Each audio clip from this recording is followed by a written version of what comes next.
Bom dia a todos. Mais uma vez, nós fazemos aqui a coletiva para tratarmos de assunto de extrema importância da nossa cidade de São Paulo, a capital mundial da vacina, com relação à pandemia. Queria inicialmente agradecer a presença que participa conosco aqui dessa coletiva, do vereador Fábio Riva, líder do governo na Câmara. Aproveitar a presença do vereador Fábio Riva, agradecer a todos os vereadores por todo o trabalho que vem desenvolvendo em parceria com a Prefeitura. Nossos secretários municipais, Edson Aparecido, secretário da Saúde, também conosco aqui o secretário de Educação, Fernando Padula, secretário especial de Comunicação, Marcos Vinícius Simval, nosso secretário adjunto municipal de Saúde, Luiz Carlos Zamarco, meu chefe de gabinete, Vitor Sampaio, nossa secretária executiva de Atenção Básica, Especialidades e Vigilância da Secretaria Municipal de Saúde, a Sandra Sabino, nossa coordenadora do Núcleo de Doenças Agudas Transmissíveis da Divisão de Vigilância Epidemiológica da Covisa, doutora Paula Bisordi, a assessora técnica da Coordenadoria de Vigilância em Saúde, Elaine Rocha, a todos os amigos da imprensa, ao qual eu já reitero mais uma vez os nossos agradecimentos por toda a cobertura nesse período todo, que tem dado e ajudado a informar a população de todos os aspectos referentes às ações da Prefeitura de São Paulo no combate à Covid-19, a pandemia. Agradecer a todos, senhores e senhoras. Hoje é uma informação bastante importante e relevante para todos que vivem aqui na nossa cidade, na cidade de São Paulo. Vocês vão observar dados muito importantes, baseados em técnica, na ciência, elaborado pela nossa equipe da Secretaria Municipal de Saúde, equipe da mais alta qualidade, que a cidade de São Paulo já percebeu, mas eu quero reiterar, pode ter total segurança de todas as ações da Vigilância Sanitária, da Secretaria de Saúde, da Prefeitura de São Paulo, que foram super acertadas e continuam sendo. Hoje vocês terão a oportunidade de conhecer um estudo profundo com relação a vários temas, inclusive a decisão com relação à questão do uso da máscara agora ou daqui há uns dias a liberação. Quero reiterar, estudo técnico, científico, feito por nossos profissionais da Secretaria de Saúde, altamente capacitados e comprometidos com a população da cidade de São Paulo. Por exemplo, quero também fazer um agradecimento muito especial a toda a população de São Paulo, que demonstrou ser uma população que vive aqui nessa cidade, comprometida com a saúde, com a sua proteção, a proteção do próximo. Tanto é que a cidade de São Paulo, só para a gente ter uma ideia, uma comparação, se a gente pegar toda a população de 12 anos para cima, 12 mais, a cidade de Berlim tem aplicado 68,3% de vacinação dessa população, Londres 64,3% e São Paulo 100%. Se analisarmos os dados com relação à segunda dose na população que tem 12 anos mais, a cidade de Londres apresenta 58,3% da população vacinada com as duas doses, a cidade, duas doses ou dose única, a cidade de Berlim 65,3% e, com muito orgulho, a capital, a cidade de São Paulo, 78,8% do público acima de 12 anos. Se compararmos, por exemplo, só a população adulta de 18 anos mais, Nova York apresenta com as doses completas, as duas doses ou dose única, 76,6%, e a cidade de São Paulo, com muito orgulho, 86,1%. Portanto, somos disparados na frente, a capital que mais vacinou no mundo e que tem a população mais consciente, e também reconhecer aqui o trabalho de toda a nossa equipe de saúde, nos nossos quase 700 pontos de vacinação, uma logística muito bem estruturada, fazer um agradecimento especial a todos os profissionais de saúde, todos, que conseguiram fazer com que a cidade de São Paulo alcançasse essa marca, né? E evidentemente a população de São Paulo, que demonstrou, como eu já disse aqui, muita maturidade, muito compromisso com a ciência, com a saúde. Nos estudos que iremos apresentar aqui hoje, já quero antecipar que a partir de amanhã, onde a gente tem os espaços, teatros, cinemas, que é obrigatório o distanciamento de 1 metro, a partir de amanhã já está liberado, é possível que se faça a utilização dos espaços sem que tenha esse espaçamento de 1 metro entre uma cadeira ou outra, porém, continua obrigatório o uso da máscara. E também orientamos que, mesmo que seja com o público menos de 500 pessoas, como sugestão que faça a solicitação da comprovação de vacina que pode ser obtido através do nosso e-saúde. E para eventos acima de 500 pessoas, continua obrigatório a apresentação do passaporte da vacina, é obrigatório e só pode adentrar espaços com mais de 500 pessoas com a comprovação de que tomou pelo menos uma dose da vacina. Com relação às escolas também, a partir do dia 25/10, o secretário Padula depois vai poder detalhar melhor, já não terá mais a obrigatoriedade do espaçamento de 1 metro, portanto a questão do rodízio passa a ser superada a partir do dia 25/10. Também vamos estar enviando um ofício ao Ministério da Saúde, como o prefeito Bruno Covas já o fez em janeiro desse ano, solicitando a prioridade da vacinação dos profissionais da área de educação.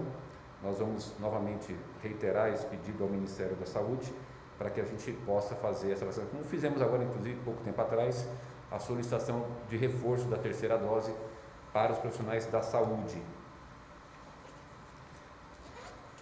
Esses são os dados preliminares. Só mais uma informação, que acho que é também importante, com relação à vacinação de reforço, que a gente chama aqui de D3, a vacina de reforço, para as pessoas acima de 60 anos ou mais. Nós já aplicamos mais de 617 mil vacinas.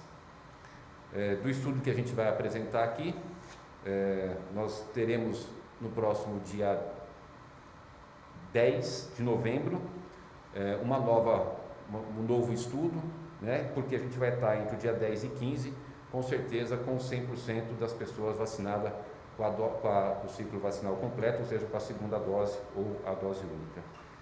Vocês vão observar que os estudos que serão apresentados aqui vai ser de muita utilidade, e ressaltar, não poderia ser diferente, de dizer que é um estudo inédito no país, é a primeira vez que é apresentado um estudo com esses critérios que vocês vão presenciar agora. Passo então ao secretário Edson Aparecido, para com a sua equipe conduzir aqui as apresentações. Boa tarde, prefeito. Nós estamos aqui hoje com a doutora Sandra Sabino, que é a secretária executiva da Secretaria Municipal em Atenção à Saúde. Ela deve fazer a apresentação de dois painéis, um balanço da retomada das cirurgias e dos exames eletivos na cidade nesses últimos 40 dias.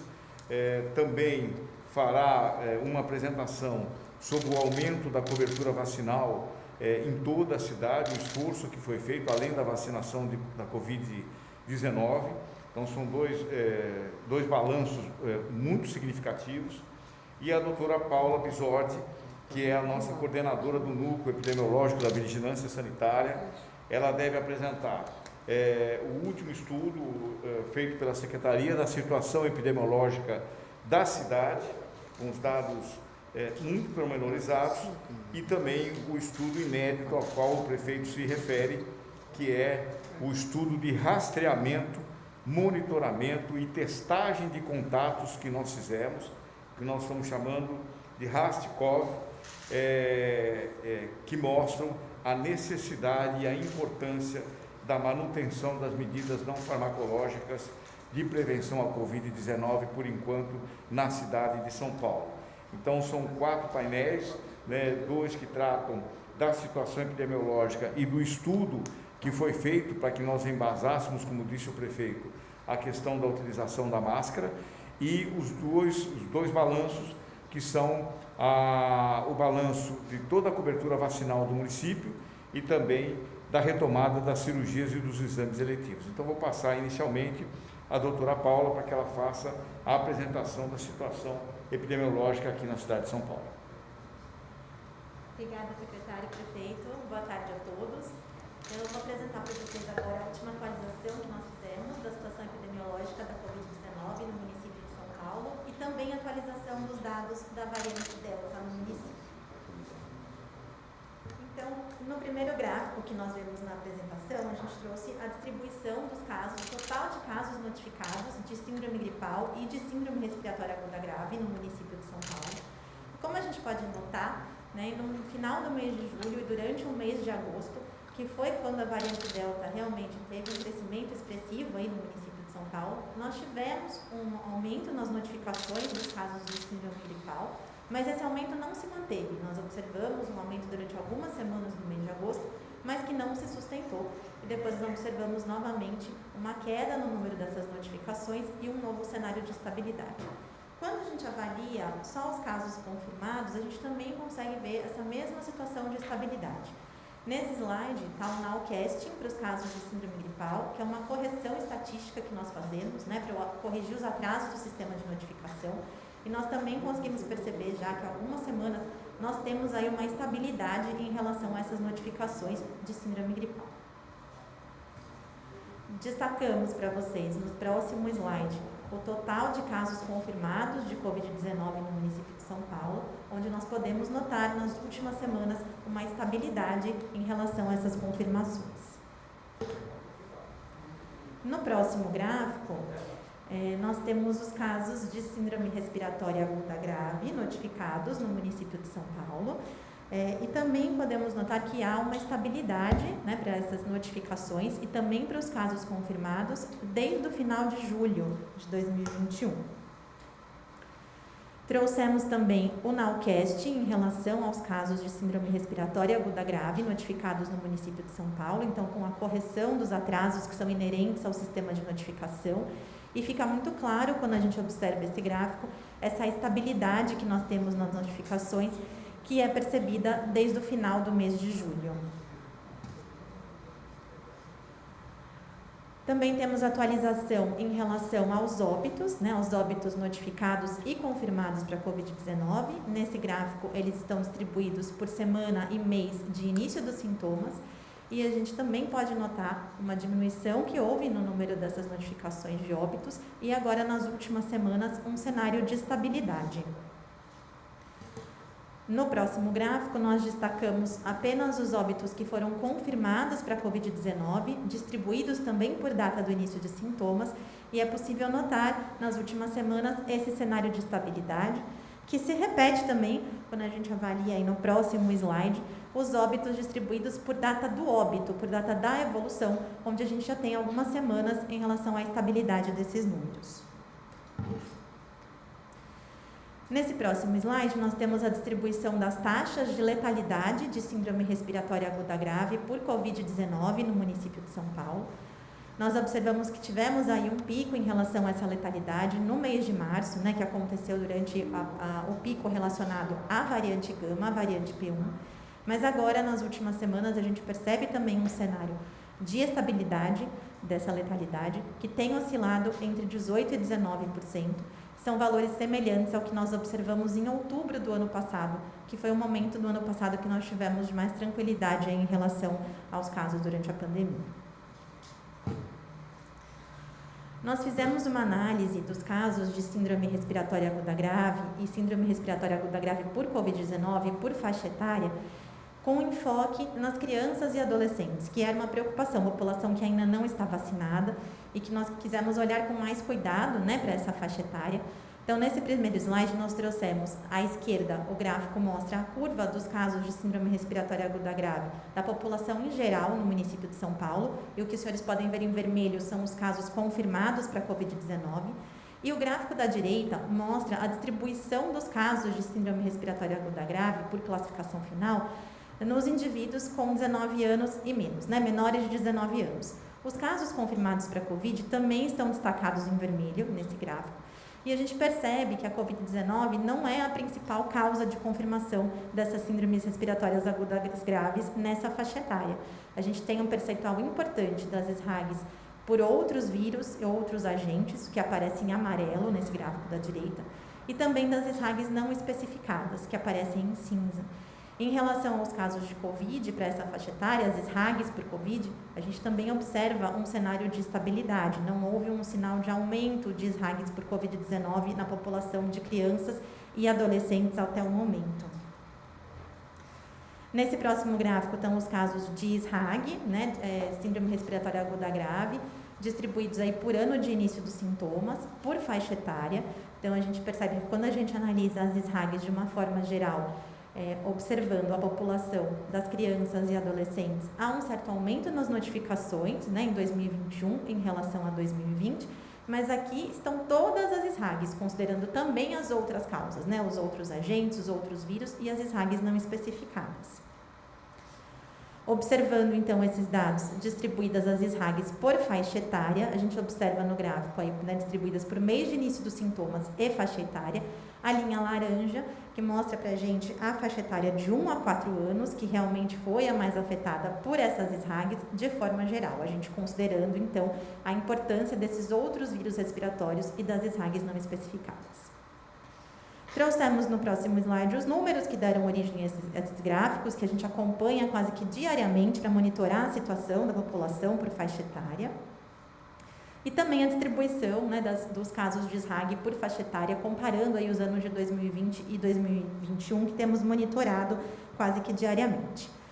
Agora, no próximo slide, nós temos a distribuição dos casos de SRAG confirmadas por Covid-19, segundo ano de início dos sintomas e faixa etária. E quando a gente olha os casos especificamente de SRAG por Covid, a gente já vê uma situação diferente. Então, não há uma mudança importante para essa faixa etária, das crianças e adolescentes. A gente já não identifica esse aumento que a gente identifica quando olhamos as SRAGs de forma geral.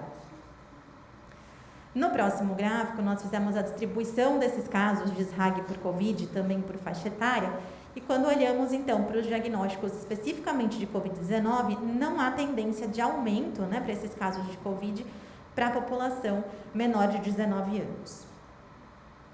Trouxemos também os números, a distribuição por faixa etária, que deram origem a esses gráficos e que a gente acompanha aí diariamente, distribuídos por faixa etária, por mês e por ano de início dos sintomas. E, por fim, em relação a essa análise das faixas etárias, nós fizemos uma distribuição dos casos de SRAG hospitalizados nesses indivíduos aí de 0 a 19 anos, e a gente nota que o que impacta mesmo nesses dados são as SRAGs não especificadas.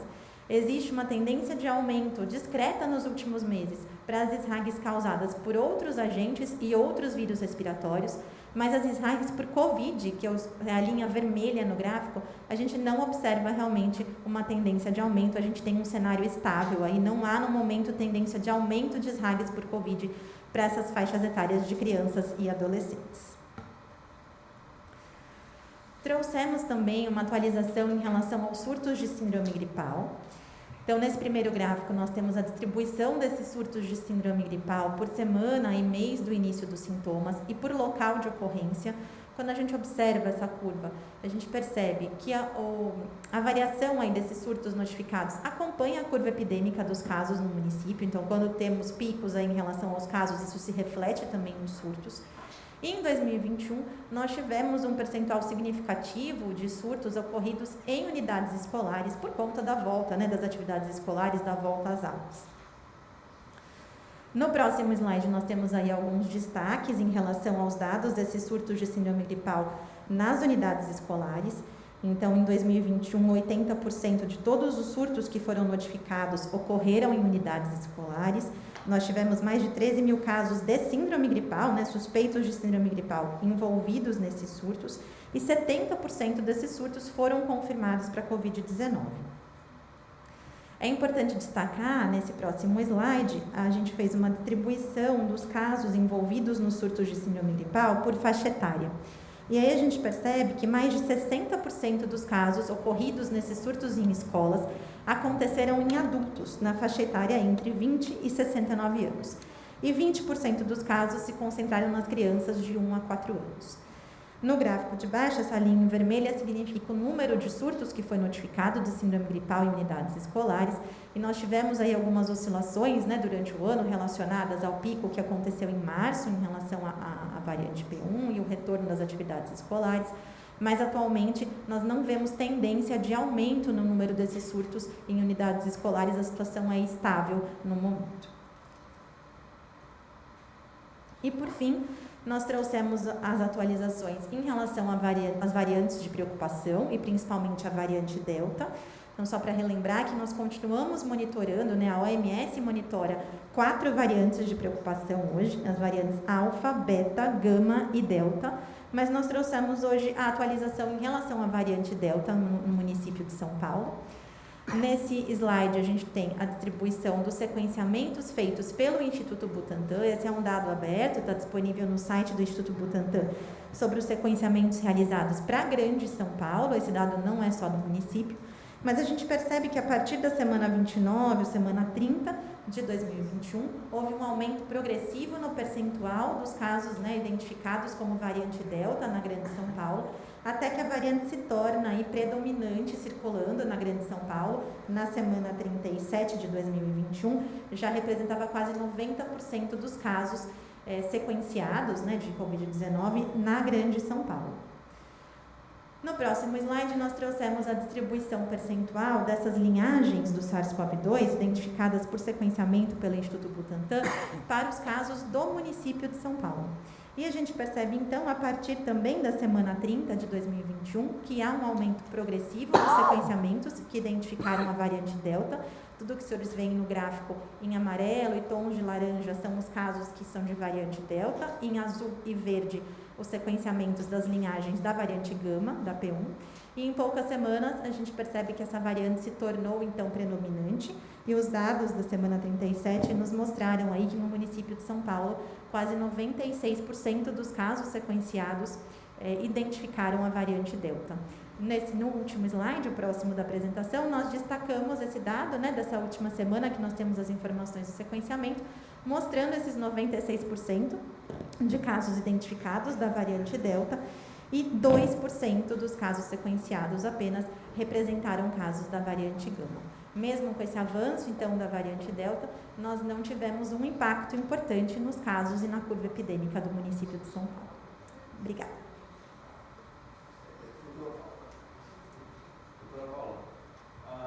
Já poderia, na sequência, você apresentar o estudo do Raskov, que foi o estudo que nós fizemos em relação à questão das máscaras. Acho que você já pode fazer na sequência, depois a doutora Sandra faz as outras 2 apresentações.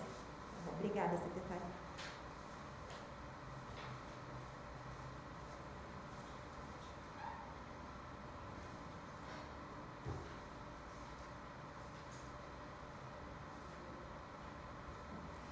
Então, nós vamos apresentar agora uma ação que nós fizemos de avaliação de monitoramento e rastreamento de contatos de casos confirmados de Covid-19 no município de São Paulo, que nós chamamos de RAST-CoV. Então, foi um monitoramento e testagem de contatos de casos de Covid-19 feito nesse novo contexto da pandemia no município, onde predomina a circulação da variante Delta e nós temos a população adulta vacinada. Então, qual a importância, né, do rastreamento, do monitoramento e da testagem de contatos? Então, esse rastreamento e monitoramento dos casos de contatos de Covid-19 é uma das medidas estratégicas para que a gente consiga reduzir a transmissão da doença. E essa estratégia ela é muito importante, né, de ser feita desde a suspeita do caso de Covid-19. Essa estratégia de rastreamento, monitoramento e também quarentena dos contatos possibilita que a gente identifique e isole novos casos, né, e previna o surgimento de casos secundários a partir de um caso índice que foi confirmado. Qual a definição, então, desses contatos? Quem são os contatos próximos dos casos suspeitos ou confirmados de Covid-19? Então, contato é qualquer pessoa que esteve em contato próximo a um caso de Covid-19 no período de transmissibilidade desse caso, que acontece entre 48 horas antes do início dos sintomas até 10 dias após a data do início dos sintomas. E nós consideramos, então, esses contatos próximos, as pessoas que estiveram a menos de 1 metro de distância do caso, por um período mínimo de 15 minutos, estando ambos sem utilizar máscara de proteção ou utilizando a máscara de forma não adequada, né, de forma inadequada.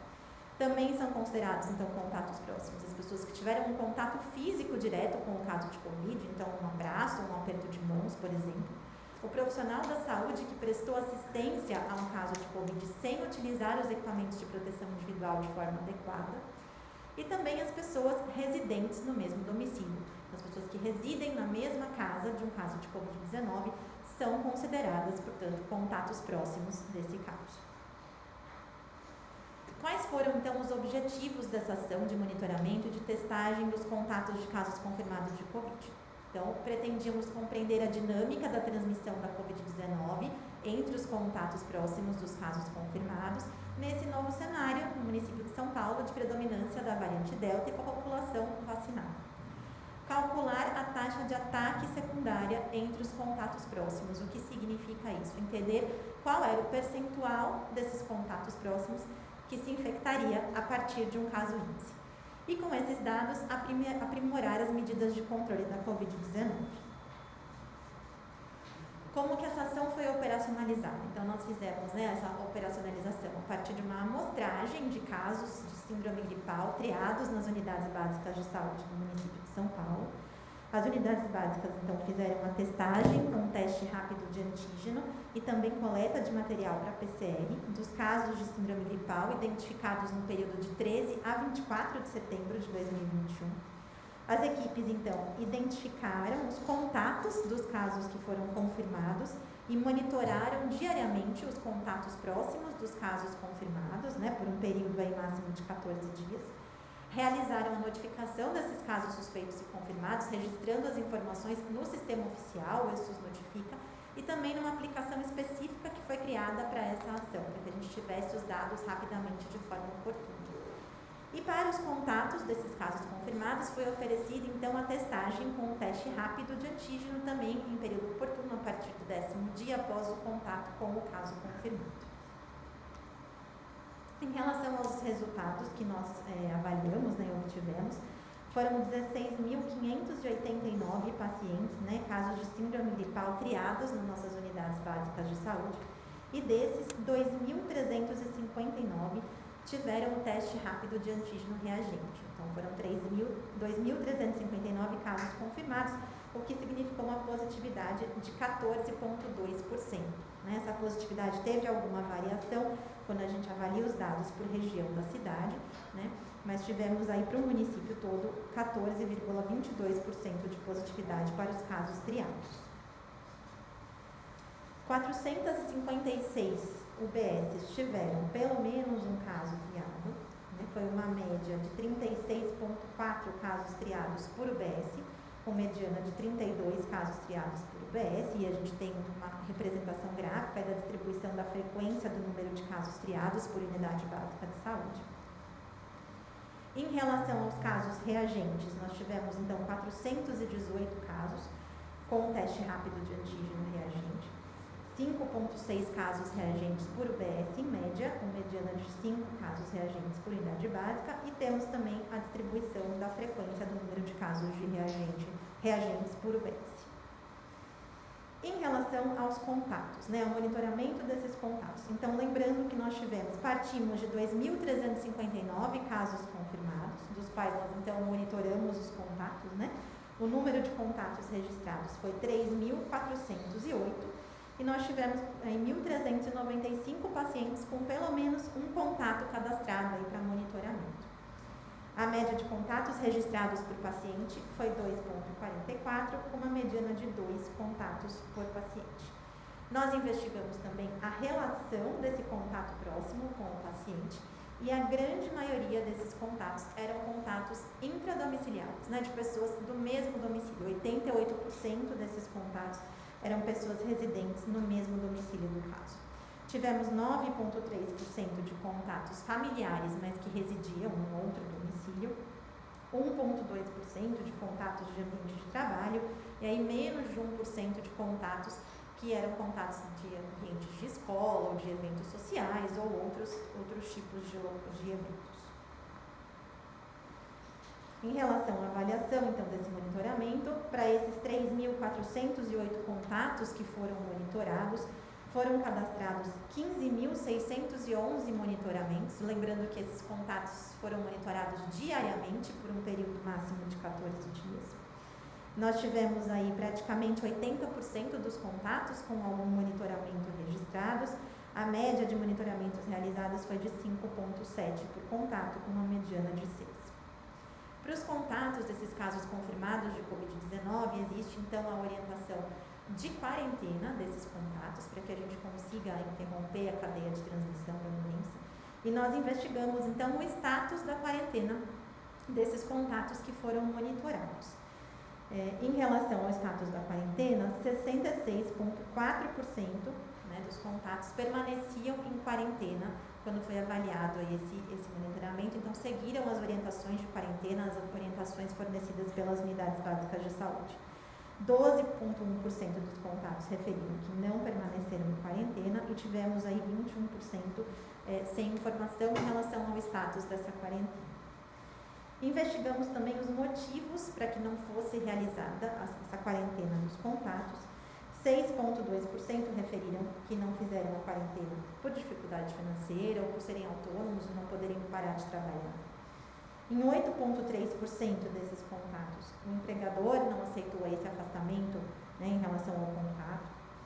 40% dos contatos referiram que não permaneceram em quarentena por opção pessoal. 3,7% dos contatos referiram que não fizeram a quarentena porque acharam que não havia necessidade, já que já estariam vacinados contra a Covid-19. E quase 41% aí relataram outros motivos diversos para não permanecerem em quarentena.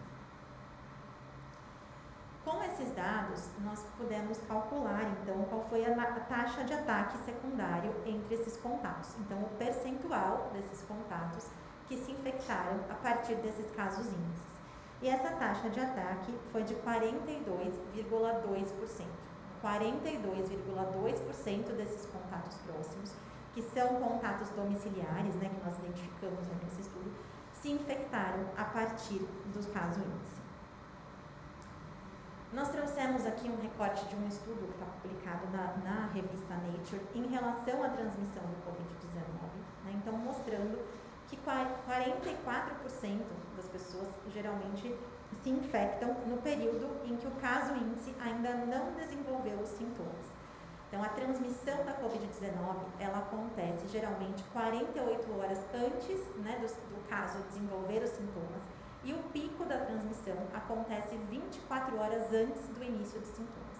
E esse estudo nos mostra que, então, 44% desses casos secundários se infectaram nesse período pré-sintomático dos casos. Por isso é tão importante essas orientações do isolamento e da quarentena de contatos. E quais foram então as conclusões e as recomendações que a gente pode fazer a partir dessa avaliação?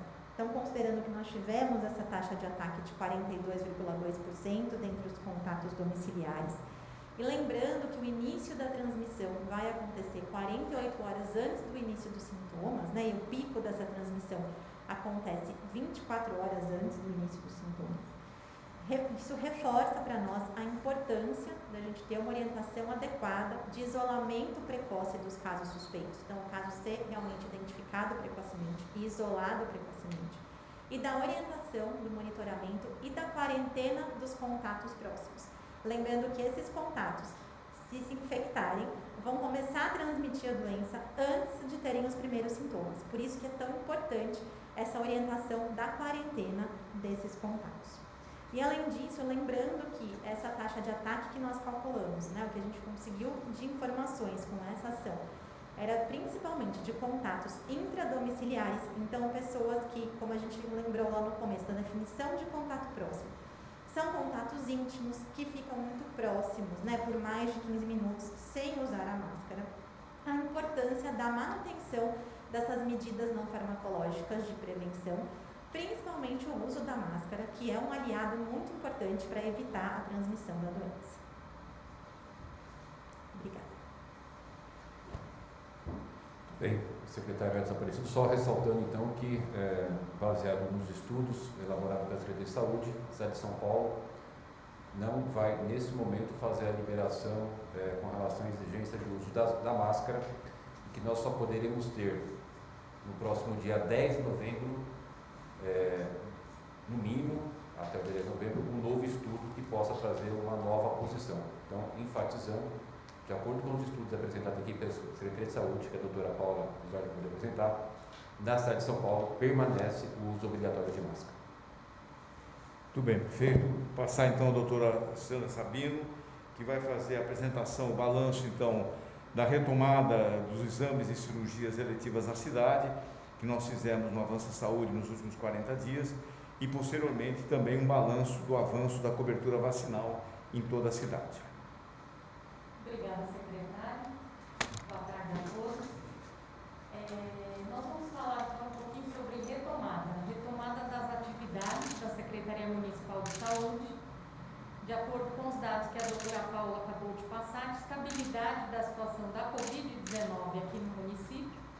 Então, nós podemos já discutir um pouco a volta das ações. Então, o Avança Saúde, Cirurgias e Exames, ele teve início no dia 2 de agosto, e nós vamos falar um pouquinho dessas atividades que são cirurgias e exames desde o início de 2021. Então, na cidade de São Paulo, nós temos 17 hospitais dia que fazem esses exames e cirurgias e que estão dentro do projeto Avança Saúde, que é uma nova maneira de organizar os exames e as cirurgias aqui na cidade de São Paulo. Nós trazemos para os hospitais dia cirurgias de média complexidade e alguns exames que só eram feitos nos hospitais.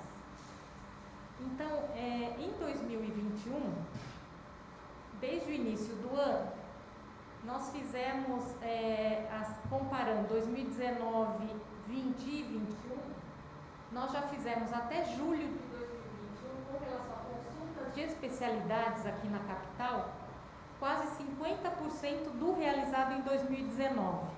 Portanto, mostrando uma retomada quase integral do que era feito antes da pandemia. Os procedimentos ambulatoriais nos HDs também demonstram uma retomada. Ou seja, comparando 2019 a janeiro a julho de 2021, nós já realizamos 47% do total de procedimentos ambulatoriais de todo o ano de 2019, indicando quase a retomada integral dos procedimentos ambulatoriais antes da pandemia.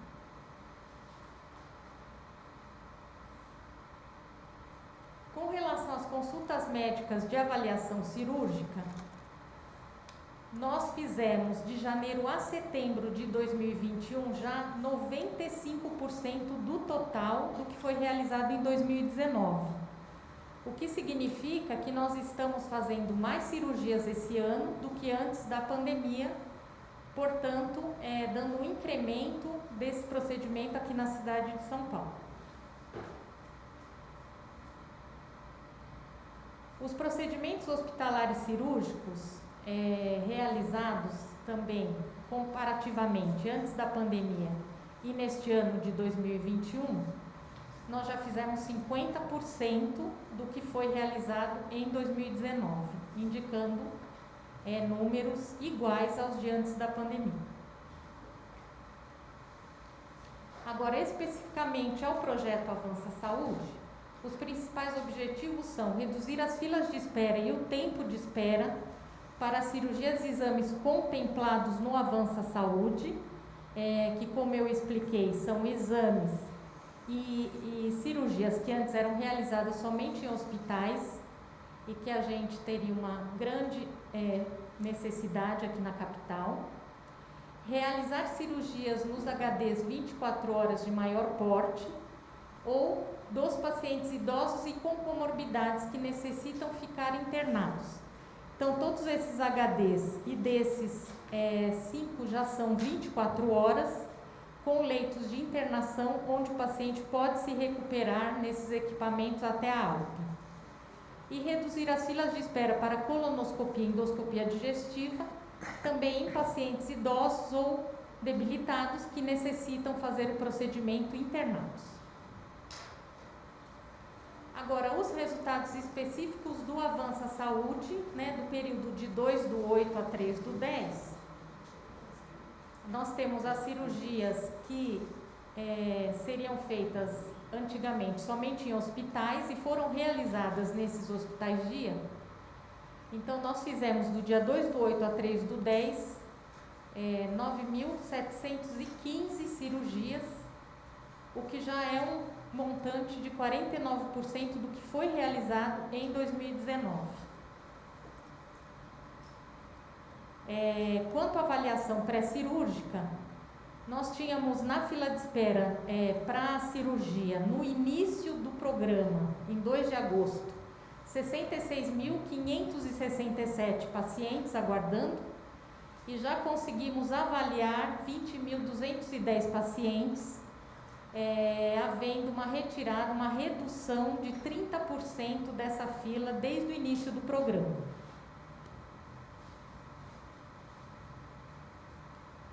Então, as cirurgias e exames realizadas nesses HDs elencados nesse período foi num total de 9.715 cirurgias, dando destaque à colecistectomia, que é a retirada da vesícula, que já foi feito em 261 pacientes nesses hospitais-dia, 2.006 colonoscopias e 4.720 endoscopias de pacientes vulneráveis que seriam realizadas somente na rede hospitalar.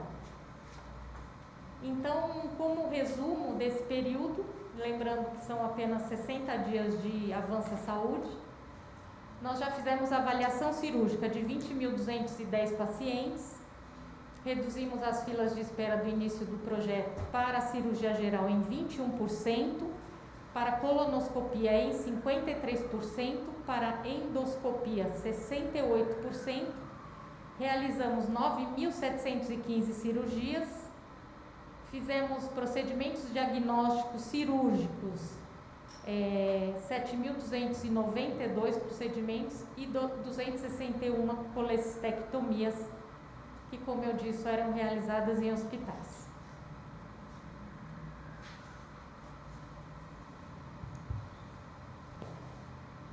Secretário, só fazer uma pergunta, doutora Sandra Sabino, que são 17 HDs, nós estamos com 5 trabalhando 24 horas, né? Isso só para complementar? 5 24 horas, e já temos mais 2 que em breve serão 24 horas, que é o Sorocabano e o Capela do Socorro. Só para a gente demonstrar o esforço que a gente tem agora, tendo em vista a pandemia, ficaram bastante exames e consultas paralisadas, mas um esforço muito forte da Prefeitura de São Paulo para poder acertar a demanda, e logo a gente vai estar com os números em dia. Secretário Edson. Doutora Sandra, agora o prefeito vai apresentar rapidamente, então, o balanço da cobertura vacinal na cidade de São Paulo. Com relação ao plano municipal para aumento da cobertura vacinal, nós temos a dizer que com a pandemia ficou provado, né, a nós técnicos que já sabíamos, e a população, a importância da vacinação para impedir a propagação de doenças. Então, nesse sentido, nós, acompanhando a cobertura vacinal da vacina das crianças e jovens aqui na cidade de São Paulo, nós temos, desde o ano de 2011, algumas coberturas que não atendem ao preconizado pela OMS.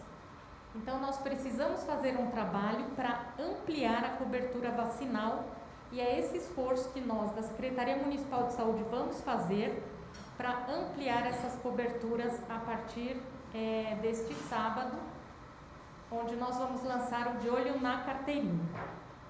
O De Olho na Carteirinha é um plano municipal para aumento da cobertura vacinal. Qual é o objetivo dele? Reforçar a proteção individual das crianças e adolescentes e ampliar a cobertura para todas as vacinas, para evitarmos novas epidemias.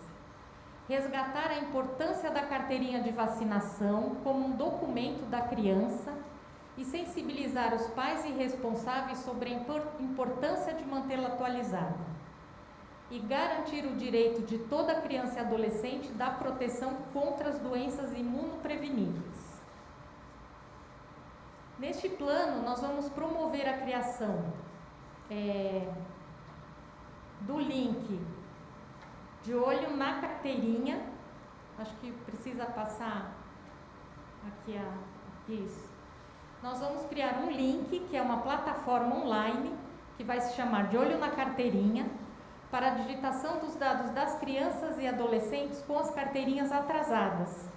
E essa informação será enviada diretamente para a UBS da sua residência, que fará a busca ativa desse jovem ou dessa criança e atualizará essa carteirinha de vacinação.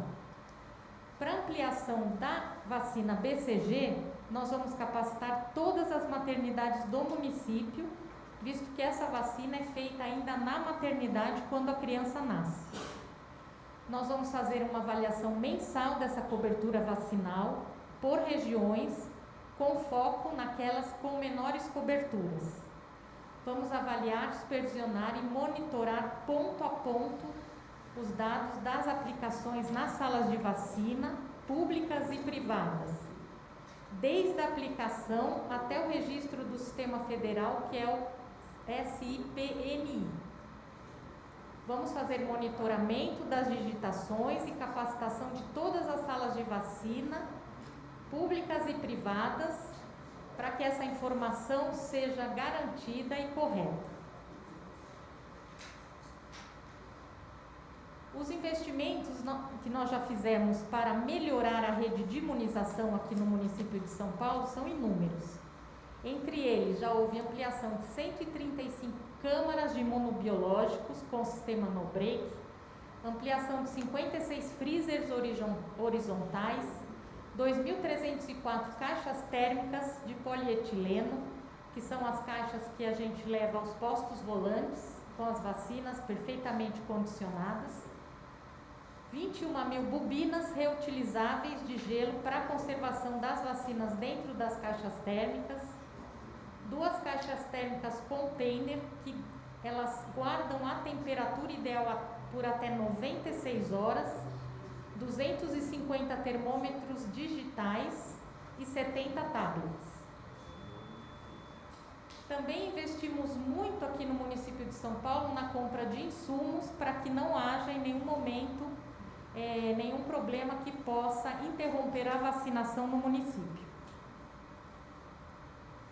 Então, as ações para atualização de carteirinhas de vacinação vão ser basicamente a criação da plataforma digital de olho na carteirinha, onde todos os serviços terão acesso a esse link, onde vão ser colocados o nome e endereço da criança com a carteirinha em atraso, para que a UBS faça a busca ativa. E atuaremos em 3 principais eixos: nos serviços de saúde, nos serviços de educação e também junto à sociedade civil, através dos consultórios particulares de pediatras e também das clínicas de vacina. Nos serviços de saúde, que são os equipamentos da rede pública, nós vamos ter a participação de todos os equipamentos de saúde, que são 1.016 equipamentos aqui da rede municipal, e cada equipamento adotará uma estratégia no seu processo de trabalho em que ele vai pedir a carteirinha de vacina aos pais ou o acompanhante dessa criança que vai passar em atendimento nessa unidade. Junto aos equipamentos da rede privada, nós vamos ter a participação de hospitais, clínicas privadas e pedir o apoio da Sociedade de Pediatria.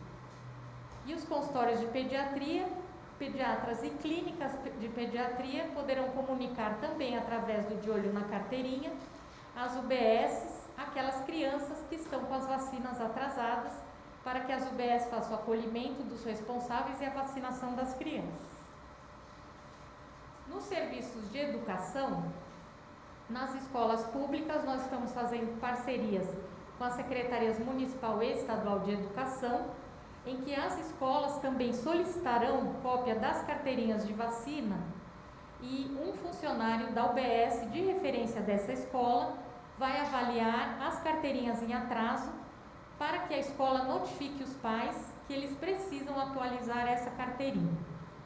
Essa mãe vai ter que ir até a UBS, e a UBS, após fazer essa dose, ela carimbo na filipeta, né, comprovando que a criança atualizou a carteirinha e esse documento é entregue novamente à escola. Nas escolas privadas, nós vamos entrar em contato com o sindicato das escolas particulares e vamos tentar fazer uma parceria de orientar que elas também façam o pedido da cópia dessas carteirinhas no ato da matrícula, e eles também receberão um link para notificar as vacinas em atraso às nossas unidades de saúde. Com relação à sociedade civil, nós vamos fazer estratégias de comunicação disponibilizadas em locais de grande circulação.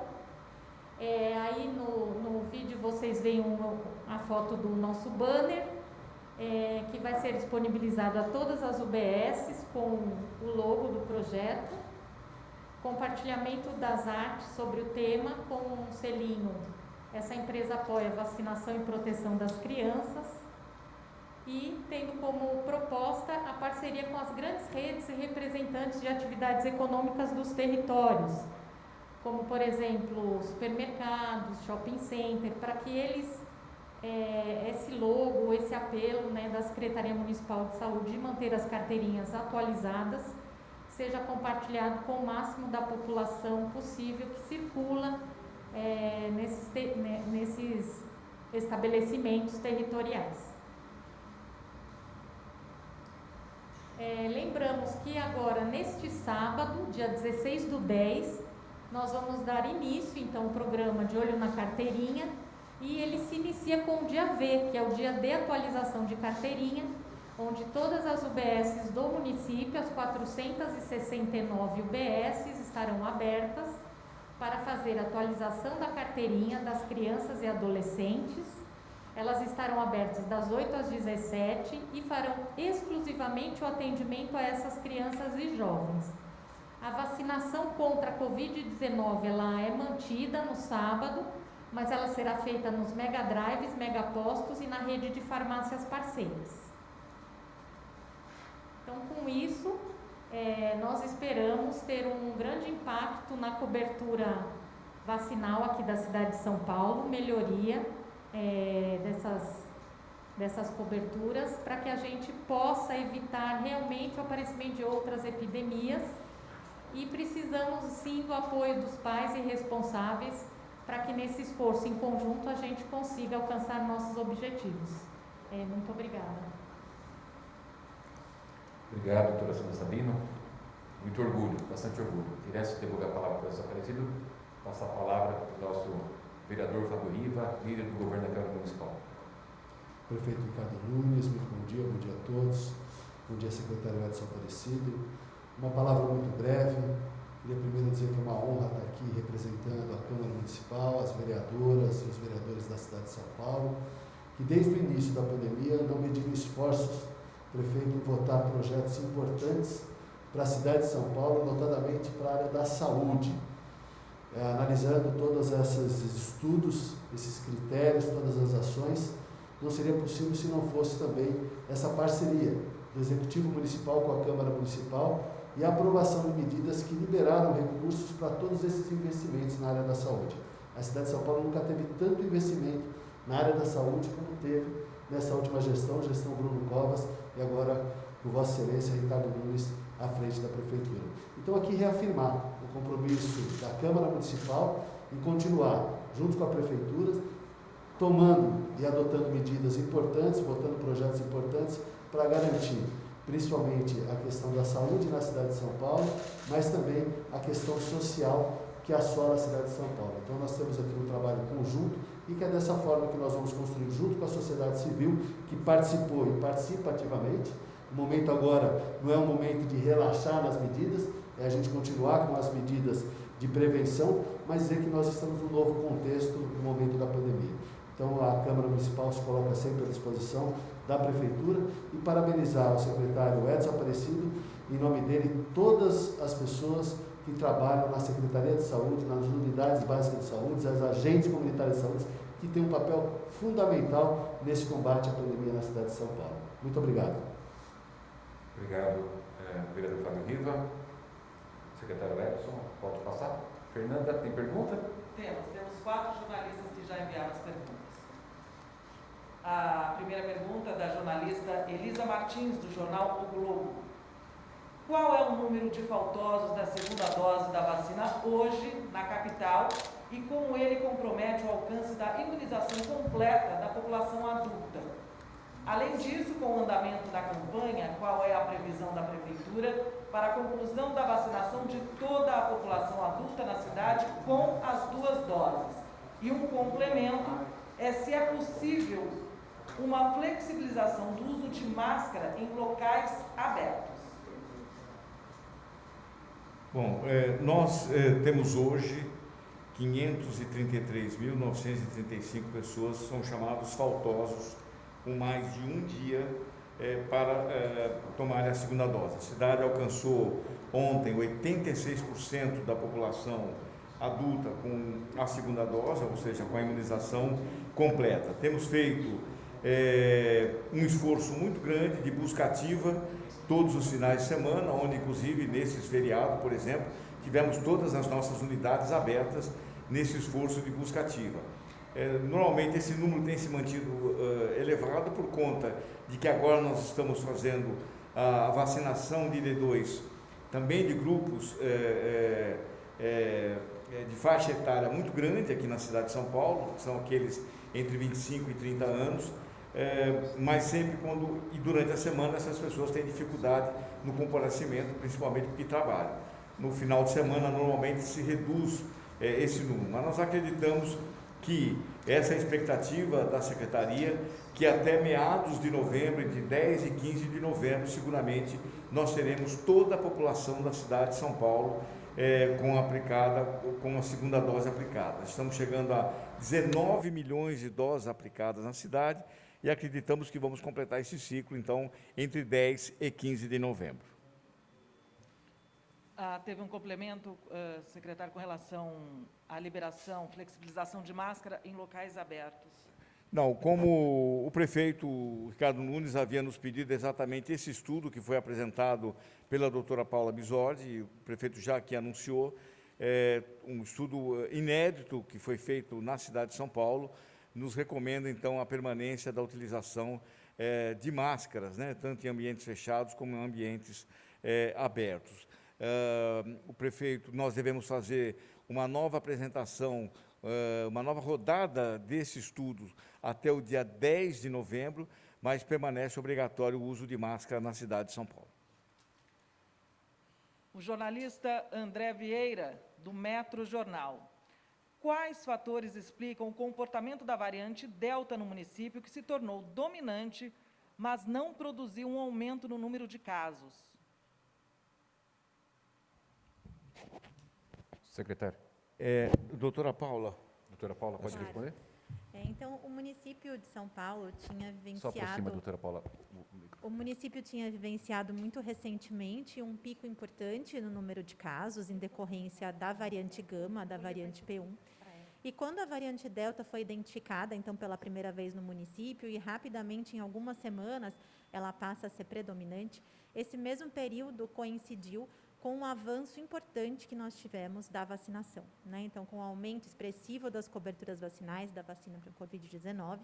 E, além disso, nós tivemos também, apesar da retomada econômica, da reabertura, a manutenção das orientações das medidas não farmacológicas, né, para a população, evitar sempre que possível as aglomerações, manter o uso da máscara. Então, esses fatores foram muito importantes para que a gente não tivesse um aumento expressivo de casos relacionados à variante Delta. Agora a pergunta do jornalista Luca Castilho, do jornal Agora São Paulo. Quanto por cento das escolas municipais estão preparadas para receber 100% dos alunos presenciais? A rede municipal está apta a lotar as salas de aula de novo? E ainda no eixo educação, complementando com a jornalista Maíria de Jaimo, da Rádio Bandeirantes. A Prefeitura de São Paulo pretende tornar a presença de alunos obrigatória nas escolas municipais e a partir de quando essa presença se torna obrigatória, e aí ela coloca que como isso irá se proceder, já que existe uma lei de agosto de 2020 que exige que a presença seja opcional enquanto durar o período de emergência ocasionado pela pandemia. Para responder essas questões, Fernando, secretário. eu queria pedir se o secretário Padula pode responder, está aqui o secretário de Educação. O senhor quer que repete as perguntas ou já...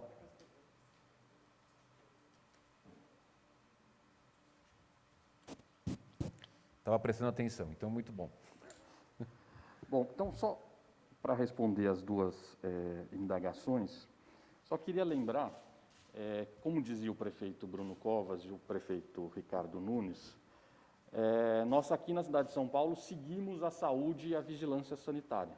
Assim tem sido durante toda a pandemia e continua agora. Queria só fazer um breve retrospecto. Quando foi necessário fechar as escolas, foram fechadas as escolas. Quando foi autorizado abrir as escolas, foram abertas as escolas, com 35%. Depois veio a segunda onda e foi recomendado o novo fechamento, antecipamos o recesso escolar e quando foi autorizado novamente pela saúde e pela vigilância sanitária, foram reabertas. Inicialmente com 35%, posteriormente autorizando no limite da capacidade física, respeitando 1 metro, o que obrigava a ter um rodízio de estudantes. E aí, isso a partir do dia 2 de agosto e, posteriormente, em setembro, ampliado para as creches para 100% do atendimento. Neste momento, como vocês viram na apresentação do secretário Edson, da doutora Sandra e da doutora Paula, a área da saúde está dizendo que não há necessidade de 1 metro, e há necessidade de uso da máscara. O que isto impacta na área de educação? Não haverá mais rodízio nas escolas municipais. Portanto, todos os alunos podem ser atendidos todos os dias. E aí, respondendo às duas questões. Uma, com relação às escolas. Nós temos, das 1.500 escolas, 19 escolas que têm problemas físicos. Estas, claro, que nós não vamos atender os alunos presencialmente. Esses alunos vão continuar com atendimento online. A Secretaria de Obras está fazendo as licitações para essas obras e estas intervenções. Algumas escolas são algumas salas, outras a escola como um todo. A pergunta da Maíra, a própria pergunta dela já traz a resposta, porque existe uma lei na cidade de São Paulo em que é facultativo aos pais encaminhar os alunos para as escolas. Portanto, nós seguiremos a lei na cidade de São Paulo e continua sendo facultativo para os pais. Cabe lembrar que é facultativo, mas terão que assinar um termo de responsabilidade, pegar as atividades impressas na escola e se comprometer a que os filhos assistam aos vídeos que a Secretaria produziu, mais de 600 vídeos com as aulas, para que eles tenham o acompanhamento pedagógico em casa. Secretário, acho que era bom só reforçar que a partir do dia... A partir do dia 25, prefeito, portanto, a saúde está dizendo, pode ser a partir de sábado, mas nós estamos dando uma semana para as escolas se organizarem e, portanto, a partir do dia 25, não existe mais o rodízio nas escolas da rede municipal de ensino. Obrigado, secretário. Nenhuma mais? Doutora Paula, deseja fazer alguma consideração final? Obrigada. Acho que é só reforçar que a vigilância epidemiológica segue trabalhando. A gente vai continuar monitorando aí os casos e os surtos de síndrome gripal diariamente, né, para ter informação de forma oportuna e tomar as ações necessárias caso haja alguma mudança aí na situação.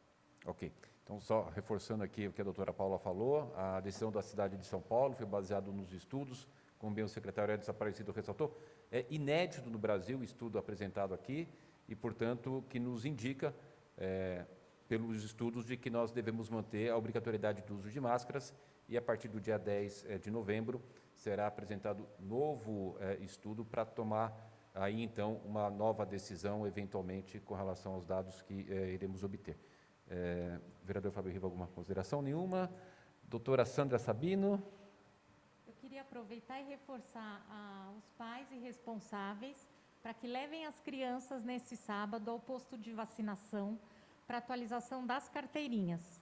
Vamos juntos impedir, né, que as nossas crianças adoeçam, para que elas voltem às escolas com muita saúde, é o que eu desejo. Secretário Edson. Perfeito. Ok, muito obrigado a todos. Lembrando, continua o uso de máscara, vacinação. Um abraço a todos, tenham uma boa tarde. Obrigado.